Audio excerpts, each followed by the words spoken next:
Alors bonjour tout le monde, bienvenue à ce nouvel épisode du podcast À découvert. Allô Catherine? Allô Marie! Donc aujourd'hui, c'est bien excitant. On parle d'un beau sujet.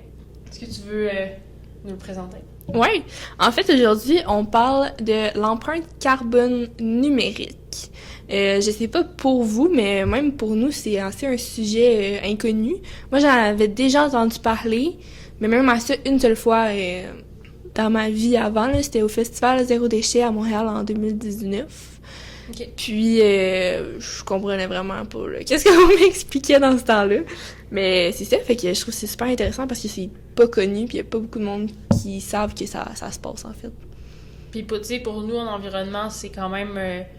c'est une préoccupation qui va vraiment prendre de l'ampleur dans l'avenir, là. Fait que je pense que c'est notre devoir de se renseigner là-dessus. Vraiment. Mais est-ce partager l'information. Ouais. Est-ce que tu veux expliquer un peu plus c'est quoi l'empreinte carbone numérique? Ben parfait. Dans le fond, quand on parle de cette empreinte-là, c'est tout l'impact que va avoir notre utilisation de l'Internet, notre présence sur dans le nuage, sur Internet, sur les réseaux sociaux, partout où est-ce qu'on va.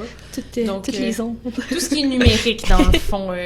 Donc, c'est un domaine qui est assez récent, on va pas se le cacher. C'est quelque chose qui existe depuis...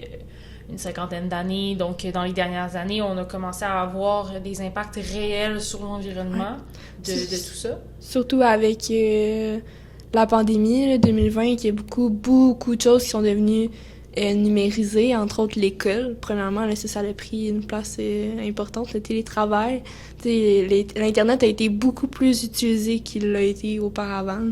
Puis, c'est pas une utilisation qui va régresser avec le temps. Il y a beaucoup de choses qui sont passées en virtuel avec la pandémie qui vont le rester dans le futur parce que les gens ont réalisé que c'était peut-être plus pratique de faire ça en virtuel. Fait que notre utilisation ne va qu'augmenter avec le temps. Donc, c'est important de regarder puis de prendre un temps d'arrêt puis de dire « Wow, là, qu'est-ce qu'on fait? Puis c'est quoi les impacts que ça peut avoir? » Oui, vraiment. Puis surtout que déjà, on sait que le numérique actuellement, ça consomme près de 4... Ben, ça produit en fait près de 4% des GES mondiaux. C'est beaucoup, ça. C'est énorme. C'est plus que le trafic aérien. Puis, leur consommation d'énergie, elle va seulement augmenter là, de 9% par année à partir de maintenant. Donc, c'est... Comme tu dis, c'est pas un phénomène qui s'en va en descendant. Là, ça va juste continuer à augmenter et à prendre l'importance. Mm-hmm. Ça prend vraiment beaucoup d'importance. Puis, ça prend l'importance dans tous les aspects de notre vie, là. T'sais, que ce soit au travail, que ce soit dans nos loisirs, que ce soit dans les manières dont on interagit avec les gens. T'sais, aussi, c'est full intéressant au niveau de la sociologie, de se regarder les interactions entre humains, comment sont affectées par l'ère numérique. 100%. FaceTime. Mais je suis constamment sur FaceTime. T'sais, ma famille habite loin. Je suis constamment sur FaceTime en train de leur parler. Là. C'est génial dans un sens, mais en même temps... C'est un couteau à double tranchant. Là. Vraiment. Puis, tu sais, quand on parle de tout ça, l'une des grandes raisons pourquoi ça va polluer, c'est à cause que, même si c'est numérique, il y a quelque chose de physique derrière. Il y a quelque chose, il y a un espace concret qui est utilisé pour stocker, pour transférer l'information. Puis, un de ces endroits-là qui peut être utilisé, c'est les centres informatiques, les fameux data centers, comme on dit en anglais, où sont hébergés des serveurs. Donc, les serveurs, c'est, par exemple, quand toi, tu vas utiliser le cloud, que ce soit Google Drive, que ce soit avec OneDrive chez Microsoft ou des choses comme ça, tout va fonctionner à partir d'un serveur. Et donc, à l'échelle de la planète, il existe 67 millions de serveurs. Et ces serveurs-là, ils sont stockés donc, dans des grands entrepôts. Et comme ce sont des super ordinateurs très, très puissants qui sont là, pour faire fonctionner ces ordinateurs-là, ça prend beaucoup d'énergie. Et aussi, ces ordinateurs-là, ils deviennent très chauds. Donc, c'est des lieux qui coûtent très, très cher à refroidir, à climatiser. Et cette climatisation-là, elle aussi, elle peut avoir des impacts environnementaux. Prendre l'énergie. Ça prend beaucoup d'énergie. Puis c'est très gros, là. Moi, un serveur, je pensais que c'était tout petit avant. Mais la meilleure façon de me l'imaginer, moi, c'est, tu sais, mettons dans les films d'espions, là. Ouais. c'est vrai. Ouais, tu sais, ils s'en vont dans des pièces mettons qu'ils veulent aller encoder des données, là, s'ils s'en vont avec leur clé USB, là, ils pluguent ça dans une machine, puis là, ça télécharge. Mais toute cette machine-là, c'est un data center, mettons. Mais ça, c'est à l'échelle mondiale, il y en a partout, là. C'est gros, là, comme consommation. C'est vraiment impressionnant. Puis tu sais, de se dire que, tu sais, là, toi, t'es derrière ton ordinateur, t'es en train de pitonner, d'envoyer un courriel, whatever, ben, tu t'imagines pas que ça passe, tu sais, toi, dans ta tête, c'est juste genre, j'envoie un courriel, tu sais, genre, à mon ami qui va le recevoir sur son cellulaire. Tu sais, c'est juste de mon ordinateur sur son cellulaire. Non, là, tu sais, il y a quand même toute une machinerie derrière qui fonctionne, qui s'assure que l'information est transmise. Donc, ben ça, évidemment, ça a des conséquences environnementales assez importantes. Surtout, vu l'ampleur que ça a, vu l'échelle où on parle, comme tu disais, c'est gros, puis tout le monde l'utilise. Donc, en soi, ça fait que c'est pas mal... c'est assez... ça peut devenir dangereux au niveau de l'environnement. Vraiment. Juste pour donner une échelle de mesure, là, si l'Internet, c'était un pays, ben, ce serait le 7e plus gros pollueur au monde. Donc, c'est énorme, là, la quantité. Je sais pas, actuellement, c'est lequel le 7e plus gros pollueur, mais ça doit quand même être un gros pays développé, là, fait que c'est beaucoup, là. Puis quand on regarde là, justement toutes les utilisations qu'on peut faire avec Internet, on parlait de la pandémie, comment ça a augmenté notre utilisation, bien, un des services qui est en demande de plus en plus importante à l'échelle planétaire, c'est le streaming vidéo. Vraiment. Qu'on parle de Netflix, des autres plateformes similaires, qu'on parle de YouTube, des réseaux sociaux, encore de Twitch, TikTok, plein de plateformes de streaming qui offrent du contenu vidéo en haute définition, en HD, en 4K, en 8K. Ça prend beaucoup d'énergie à transmettre.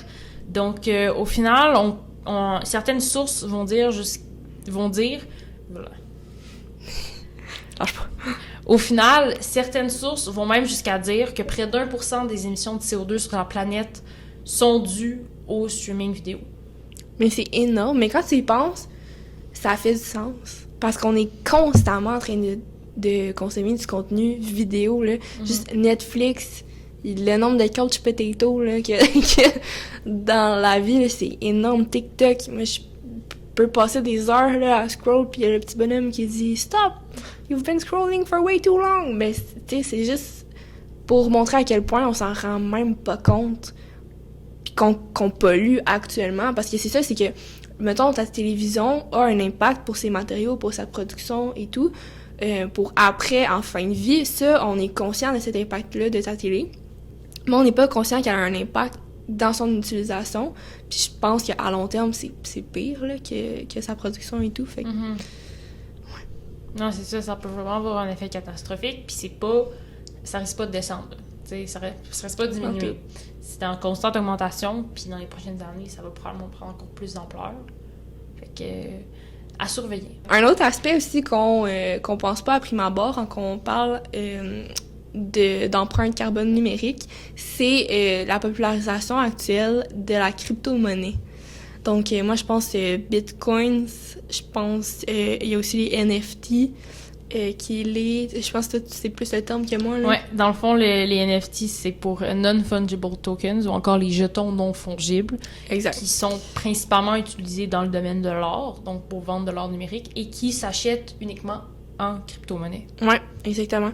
Donc, tout ça, en fait, ça vient générer énormément d'énergie à travers les transactions.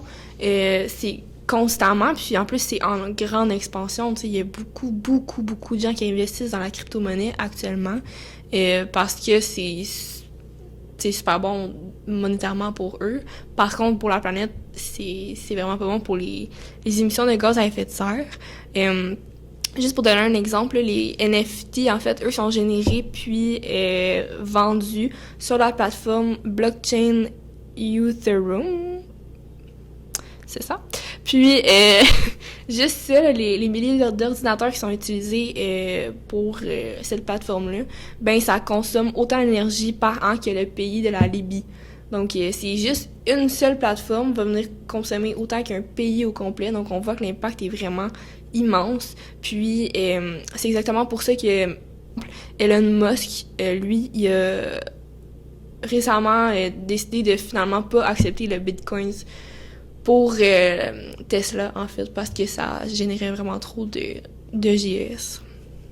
Puis quand on parle justement des NFT, là, pour donner une idée de grandeur, si vous savez qu'est-ce que ça représente, t'sais, une seule transaction, c'est dans l'ordre des mégawattheures. Là, c'est vraiment énorme pour un seul clic, une seule visite sur un site Internet. Puis aussi, hormis les transactions, il y a aussi le stockage de ces NFT-là, aussi le stockage de la crypto-monnaie en soi. Ça, ça prend des serveurs, ça prend de l'énergie, puis c'est vraiment en expansion, comme tu l'as dit. Et ça va vraiment, justement, ça va prendre de l'ampleur. Puis c'est pas, en ce moment, on est tellement, on focus tellement sur l'aspect de l'innovation, du principe même de la crypto-monnaie des NFT, qu'on porte pas vraiment d'attention aux impacts environnementaux. Fait que je pense que ça serait vraiment, mettons, la prochaine priorité là, à se fixer, parce que pour l'instant, c'est assez... c'est assez ordinaire là, au niveau de la conservation. Si on s'en rend compte tôt, ben on va être capable de plus vite trouver une solution, tandis que si c'est quelque chose qui vient tellement ancré dans la société, ben là, ça va être plus difficile de changer nos habitudes. Là. Vraiment, tu sais, c'est un domaine qui est tellement récent que si on mettait en place un système qui est déjà éco-responsable, ça serait un pas dans la bonne direction, je pense. Ouais, un gros plus hein, pour ça. Et c'est bien beau de parler de tout ce qui est numérique, là, en parlant des NFT, de la crypto-monnaie, c'est le plus abstrait de l'abstrait. Là, on va vraiment dans quelque chose qui n'existe pas au niveau concret. C'est pas tangible, là, on peut c'est pas tangible exactement, mais c'est faux de penser que c'est le cas pour tout ce qui est lié au numérique, parce que le numérique n'est pas nécessairement toujours immatériel. Non. Fait qu'on peut parler un petit peu de ça, donc de l'univers numérique au niveau là, des produits concrets qui sont vendus.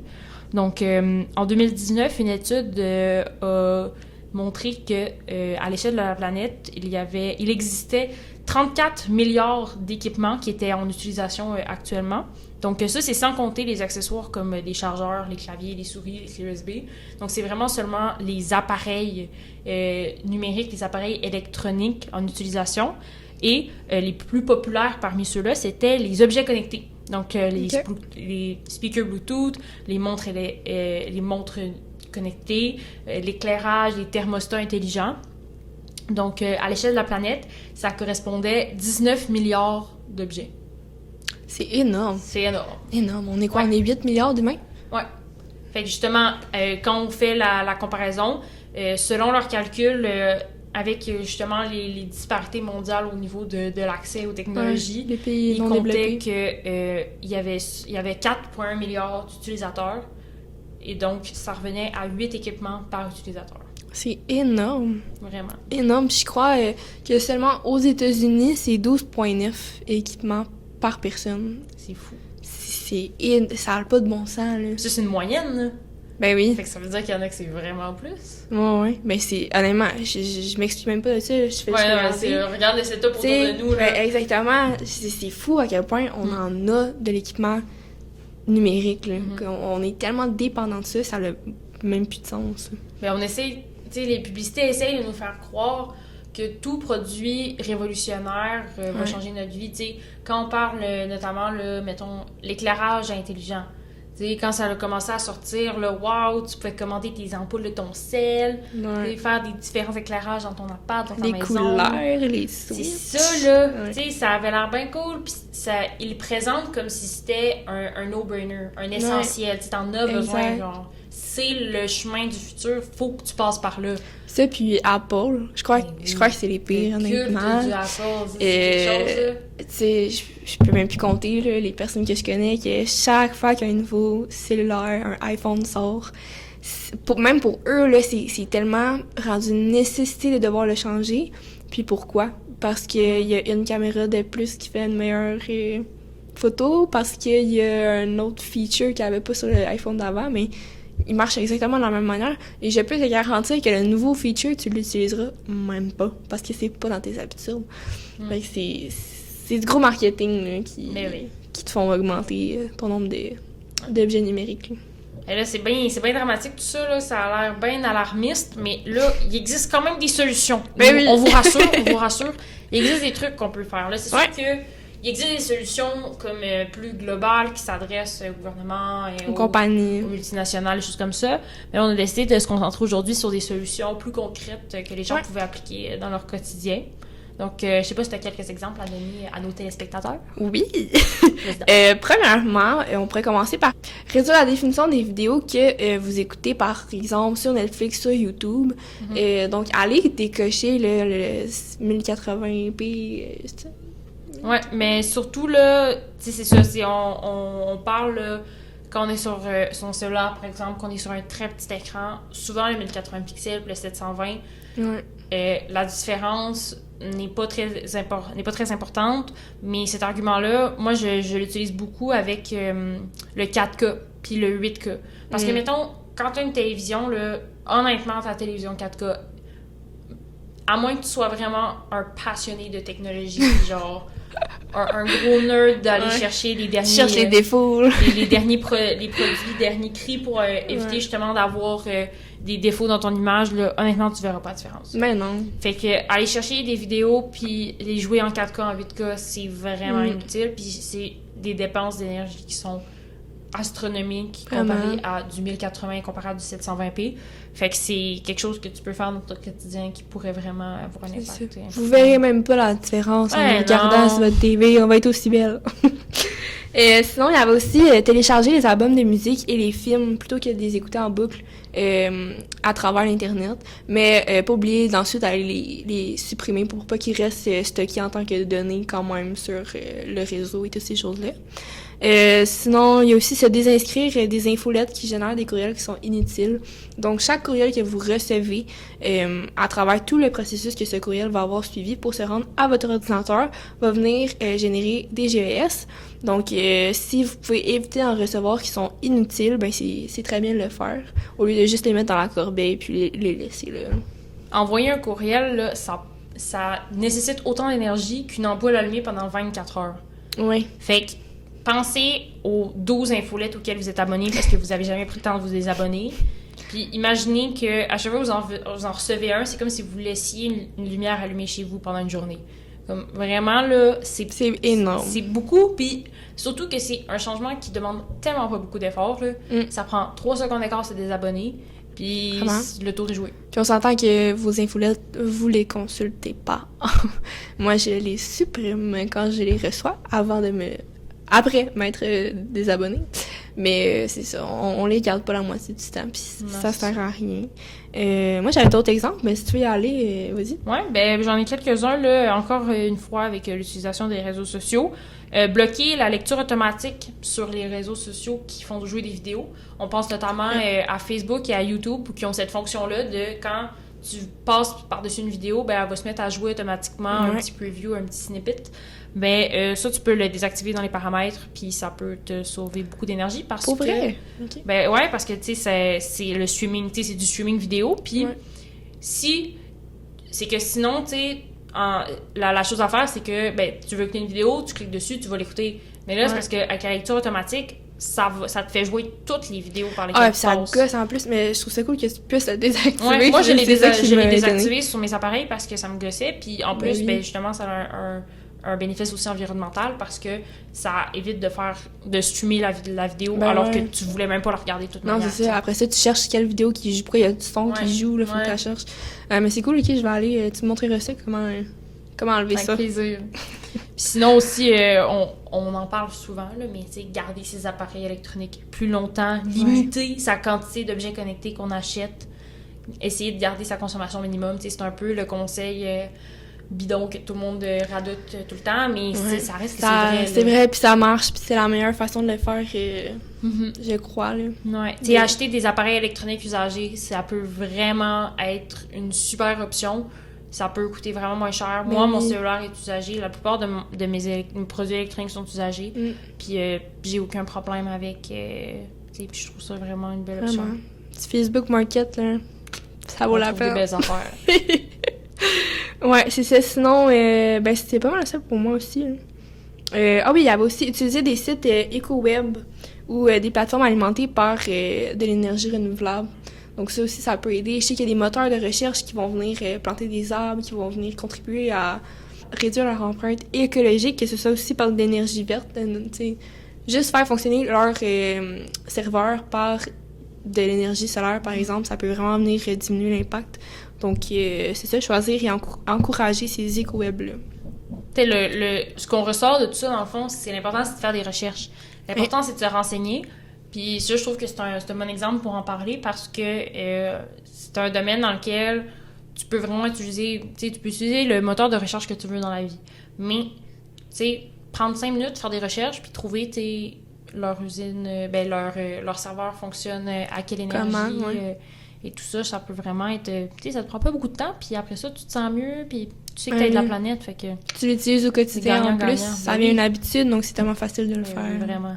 Oui. Ben oui. Ça conclut notre dernier podcast, Marie. Notre tout dernier podcast, déjà. C'est passé si vite. C'est triste, on va enlever ce beau petit signe. Vous ne pourrez plus nous revoir dans vos écrans, mais vous pouvez toujours réécouter nos podcasts en boucle, tout le temps, sur votre télé. Pas en 4K ni en 8K. Non. Puis, c'est ça. Fait qu'on est vraiment contents d'avoir réalisé ce projet, puis on voulait vous dire merci pour votre écoute.